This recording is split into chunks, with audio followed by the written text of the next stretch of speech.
How We Won by Charlotte T. Zitlow, Chapter 10, The Day of the U-Turn.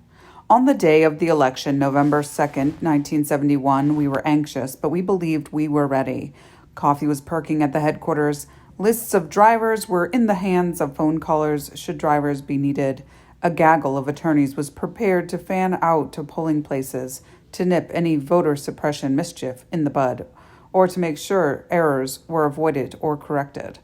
We had to survive impatiently through the 12-hour voting period as voters trickled in, making their fateful choices. We drank coffee and hovered over the polling places in our districts. We talked with voters as they approached the polls, but only in casual conversation, no hard sell. We bit our nails. What would they say? Did we get it right? The Herald telephone reported that day that both sides were optimistic. Jack Hooker was cheerful. It looks good, referring to a heavy morning turnout.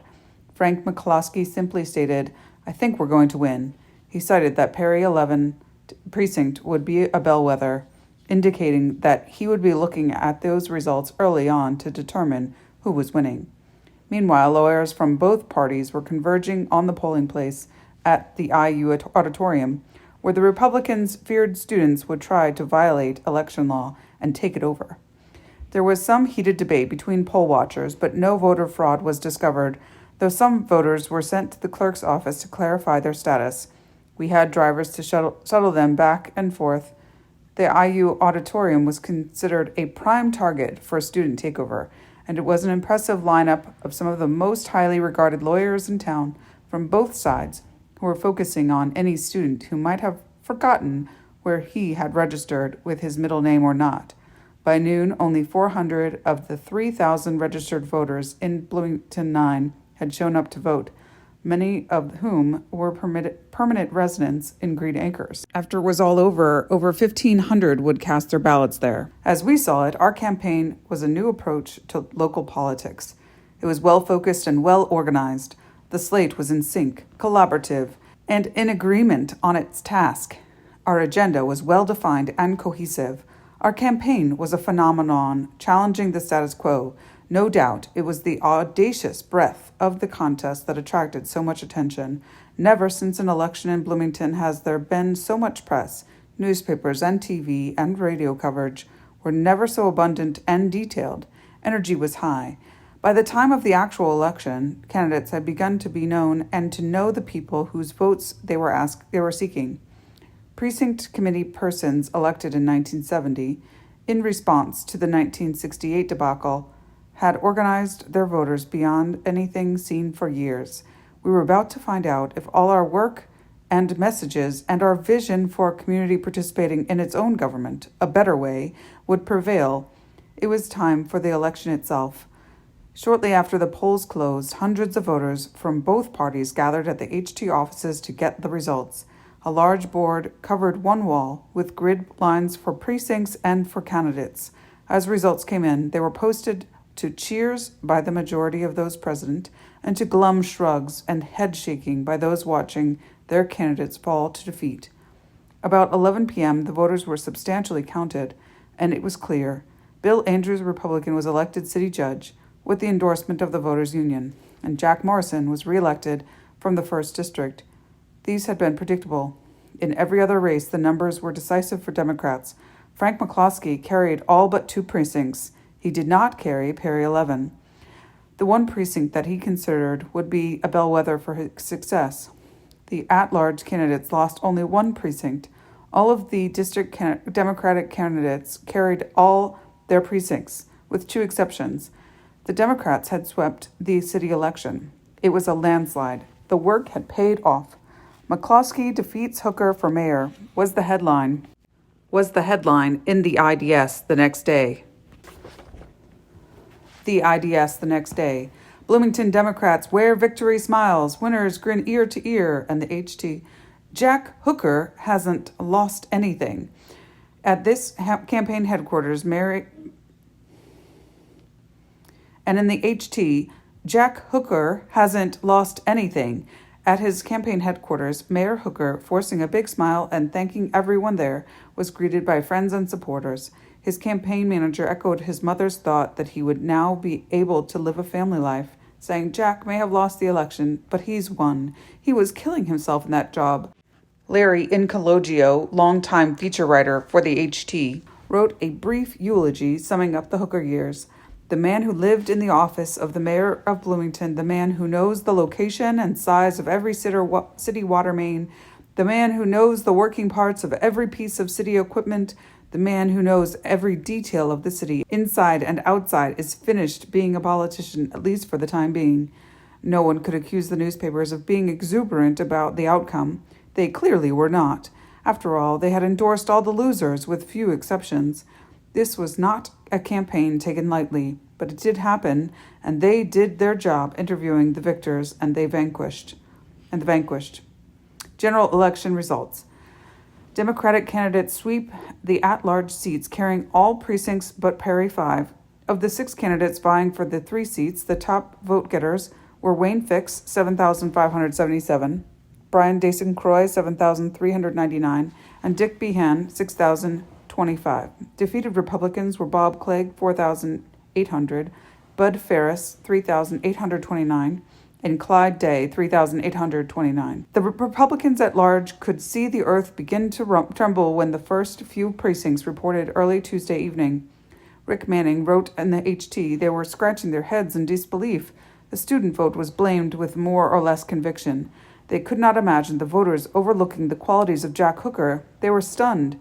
Behan, Fix, and Dason-Croy all spoke of a unified campaign, the desire for a responsive government, and pointed out that they carried all but one precinct, and the district candidates carried all the precincts except for District 1. In the first district, Republican Jack Morrison won with 1,078 votes to 714 for Rod Fawcett. Jack carried all the precincts in his district. All the remaining 5 districts were won by the Democrats, each of them carrying every precinct. Towle on a 528 vote margin. It isn't a victory for me. Bloomington will be a better town if we respect the people and honor their expectations and values, Towle went on to say. It isn't a victory for me. Most of the people working for me were working for something else. That something else was an end to an era of representation of special interests in city government. Towle said he would represent everyone. David Stipp, his opponent, was subdued and thoughtful. He noted, everyone's trying to say it's one faction or another faction, but I think it's too early to say. He went on, we ran on a program as a group, and quite evidently the citizens of Bloomington didn't want that program. District 2, Towle 1,232, Stipp 704. Mizell, lots to be done. Nicholas, maybe nobody lost. Sherwin Mizell had worked hard in his district and was rewarded with a true landslide. 72% of the votes were his. Don Nicholas, his opponent, was gracious and philosophical. I don't really feel like a loser, he said. I'd like to think, instead, that people of the 3rd District won. Mr. Mizell is a heck of a good man. I think he'll make a great councilman, Mizell remarked. There's a lot of work to be done in this town. District 3, Mizell 995, Nicholas 387. Zitlow, the somehow inferior candidate, roars in a winner. Day, it's a relief, HT. PhD housewife wins council seat, CT. In the 4th district, I had a landslide win as well. My opponent, Dr. Harry Day, the biochemist at Indiana University and incumbent council member, was bitterly disappointed in his defeat. While stating it's a relief, he also felt the voters were misguided and he represented to the Voters Union and the Herald Telephone endorsements. The former for not endorsing him and the latter for not giving him an unequivocal, albeit full, vote of praise. In an interview with Jeff Smithburn, Day said that he did not attribute his loss or those of the Republicans to a student vote. The town, as distinct from the campus, apparently wanted to change. I think the city has lost one of its finest mayors in the state of Indiana in John Hooker. He expressed fear in the special interest representation by local organizations, which he suggested just wanted voters to follow them, referring to the handouts distributed by the VU. He rather paradoxically stated, you cannot have a democracy unless the voter is informed. As his opponent, I concurred with the last statement. Indeed, it was the core of my message to the public, and I lauded the 2 nonpartisan groups for deep research into issues. Reporter Jeff Smithburn appended the somehow inferior headline with, And if you're a male chauvinist pig, she was.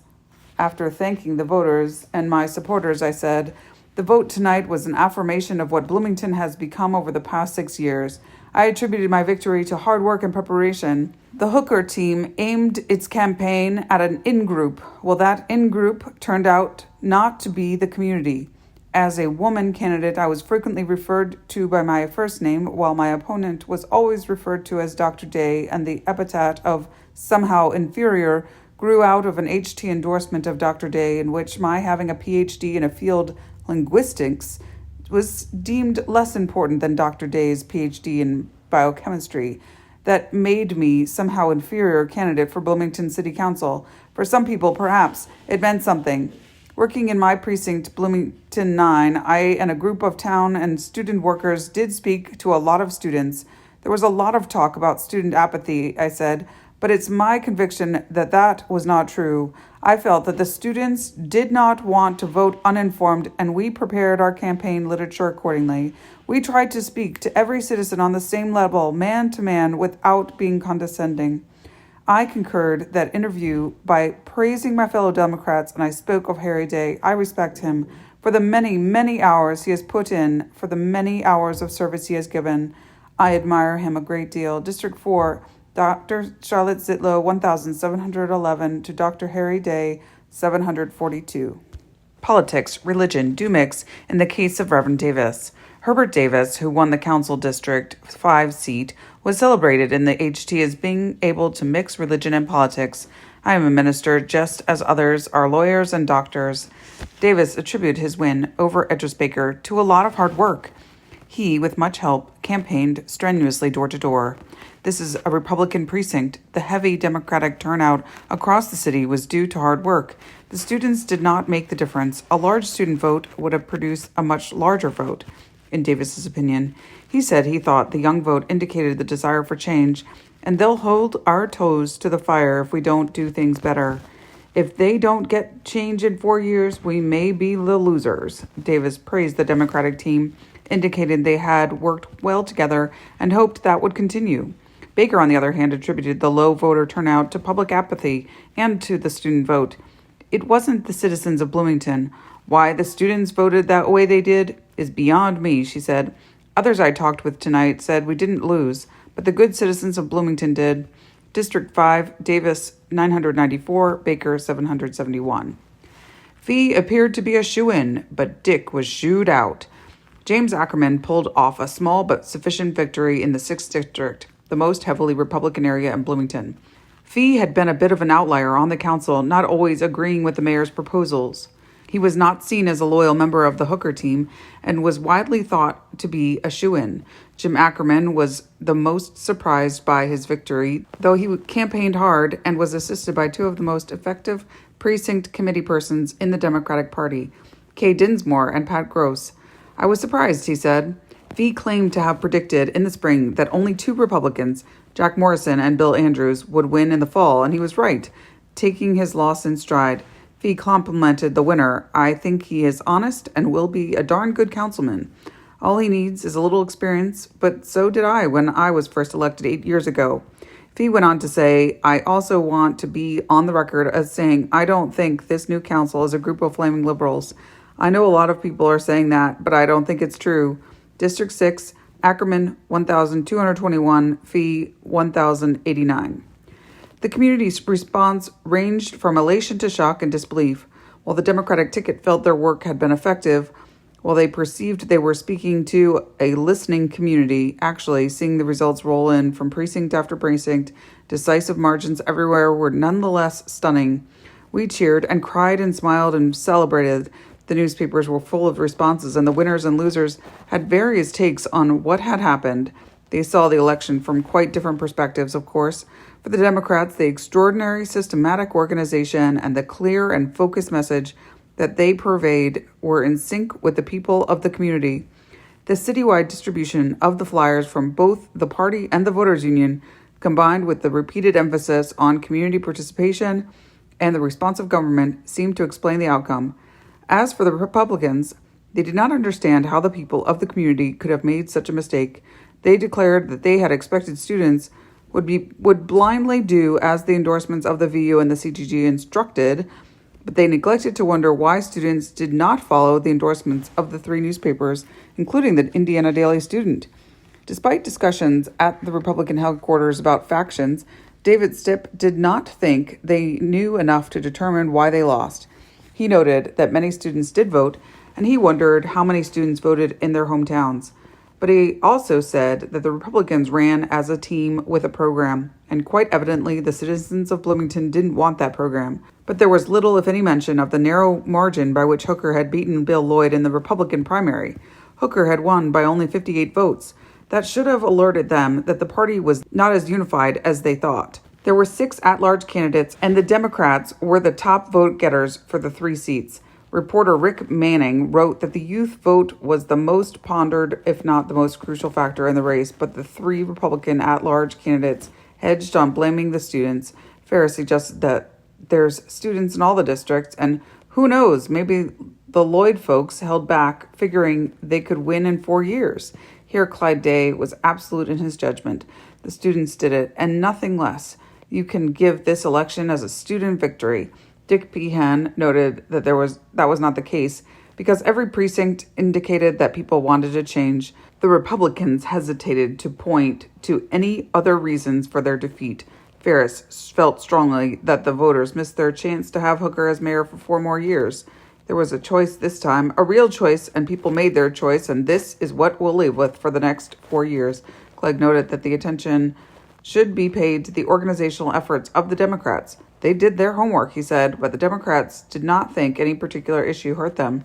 The Democrats, on the other hand, pointed to their core message, the need for more responsive city government, as the base of their victory. Dason Croy added, "I'm counting on the people of the city to make us do the job we should do." Wayne Fix felt that his victory might indicate an increased public interest in the environment. The question of endorsements arose, and the two groups split on the meaning of the endorsements. The CGG and the VU were issue-oriented, and the principal viewpoints of the two were clearly stated. The endorsements of the newspapers were less clear in their issue orientation. Although the candidates were a bit cautious in referring to the effectiveness of endorsements, there were differences of opinion on whether such things should be allowed. To this, Fix responded, "It should be the desire of the people to be part of the election process. You can look at endorsements and say they influence the voters." Dason Croy said, "Or you can say they reflect what the people want. I prefer the latter." Needless to say, it was the mayor's race that got the most attention. Frank McCloskey, the young, newly minted lawyer, defeated Jack Hooker with more than 60% of the vote, 7,201 to 4,638, winning all but precincts Perry 5 and Perry 11, which he lost by a handful of votes. Frank was elated, and as he climbed a ladder in the basement of the HT that was there to help post the returns as they came in, joked that he hadn't been that high since his recent ride on a circus elephant, which he otherwise felt had been a low point in his campaign. A night of fun frolic at demo headquarters. Shortly after 6 p.m., the polls closed. In Indiana, the polls open at 6 in the morning and close at 6 in the evening. This makes it very inconvenient for people who have to go to work and leave their jobs at 5 p.m. This is still the case, one of the earliest closing and shortest polling schedules among the 50 states, and it continues to be a bone of contention. The waiting started at Democratic headquarters around 6:15. The telephone rang, and Ed Tracy, the county chair, answered it. Perry 1, a small precinct in the center of town, was counted. The results, 490 to 292. McCloskey had a winning margin of 198 votes. It was a beginning of pretty much only good news. Every precinct, with very few exceptions. Workers and supporters rolled in, increasingly enthusiastic, euphoric, hardly containing their excitement. The mayor-elect thanked the growing, overflowing crowd of the people of Bloomington, saying, "I don't know what the margin is." Someone yelled, 2,600, but it's obvious it was the people's effort. We had a tremendously unified party and one of the best registration campaigns ever in the state, maybe in the nation. I knew all along we would win, despite what you heard. The beer flowed, the pitch-in food was devoured, and dancing and joy filled our hearts and heads. And those of us who had been elected felt a frisson of anticipation and wonder at what we now had to do. Now we had to govern.